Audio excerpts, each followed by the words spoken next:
Hey people, I know it's been a while since my last podcast, but I'll admit it takes me a bit to get around to things. Kind of a mix of my anxiety, voice dysphoria, and a little laziness. I'll do my best to get more of these done more often as time goes on. I'll never get past my issues if I don't try, right? Moving on though. This episode of the Mind of a Mix-Up podcast is going to be about beat-em-ups. I love beat-em-ups. I have since I was young. Whether it was Double Dragon, Final Fight, or Streets of Rage. I loved almost all the Brawlers that I played on the NES, SNES, Genesis, and so on.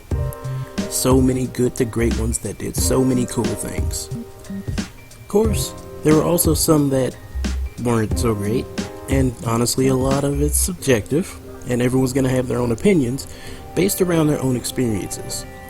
One thing that's universally agreed upon, though, is that the genre has come a very long way since the old days.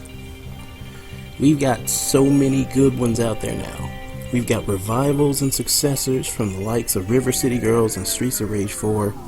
We've got new attempts from games like The Takeover and Fightin' Rage, which obviously borrow heavily from what came before them, while adding their own things into the mix. There's a lot of love for the genre, and it's great to see.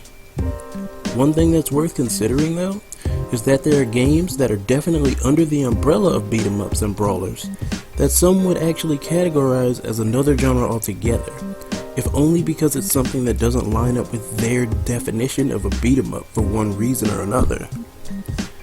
Let's take the Yakuza games, for example, and by extension, Judgment. For all intents and purposes, those games are more or less today's iterations of the River City Ransom games. Stories about playing as a rough and tumble man trying to survive against the odds of dealing with crime bosses and those who work for them wanting them gone. Brawling gameplay bolstered by a leveling system that lets you learn new techniques and get stronger as you go along.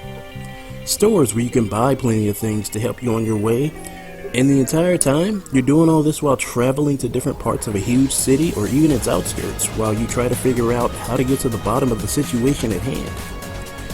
I've blown a few people's minds by bringing up that comparison before, so I think it's one that a lot of people don't really consider. So, think about it for a minute. Another sort that falls under it, if you think about it, would be Muso or Warriors titles, or even games that have common threads, like the Senran Kagura series.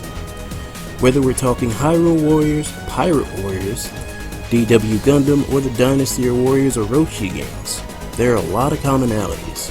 You're oftentimes dropped into set areas, and despite the fact that your character is likely carrying some sort of weapon, your goal is usually to go from point A to point B, beating up lots and lots of mooks until eventually a sub-boss or the boss appears. Usually stronger than pretty much everyone else you've encountered up until that point, it isn't uncommon for the player to have to look for patterns to exploit, moves to avoid, and the like so they don't get battered while they deal with who or whatever they're fighting. Just a bit to think about the next time you're running around taking down hundreds of enemies. Just because the game's in 3D with a bit more presentation going on, or you occasionally get some kind of mount to speed things up, it doesn't mean these games aren't a step in the evolution of the genre.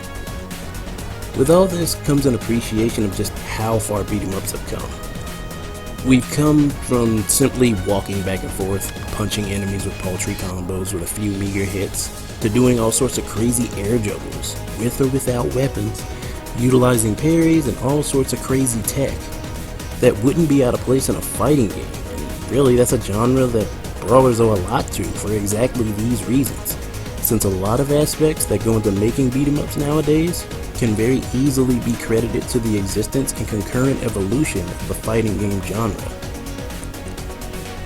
Anyways, I think I've droned on for long enough about this.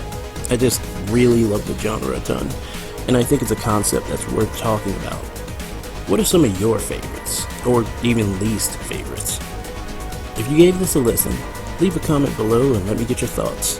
This is Arya, signing off. Stay safe, stay happy, and stay awesome.